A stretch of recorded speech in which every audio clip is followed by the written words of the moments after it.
Kinshasa tarehe 24 mwezi wa 4 mwaka 2026.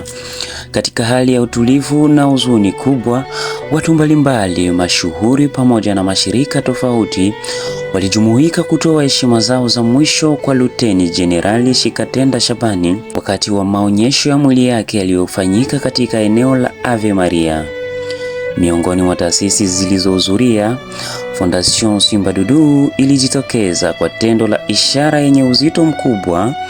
Wawakilishi wa shirika hilo waliweka shada la maua mbele ya mwili wa marehemu kama ishara ya heshima, shukrani na kuthamini huduma alizozitoa kwa taifa. Hata hivyo, Embondo Katanga pia ilijitokeza ili kuitoa shada lake la maua mbele ya mwili wa marehemu pia.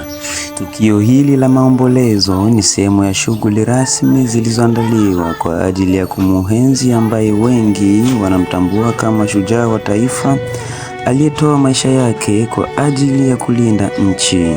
Chini ya uangalizi wa karibu wa familia, mambo yaliendelea kwa utulivu, huku viongozi pamoja na wananchi wengi walikuja kutoa heshima zao za mwisho kwa Luteni Jenerali Shikatenda Shabani.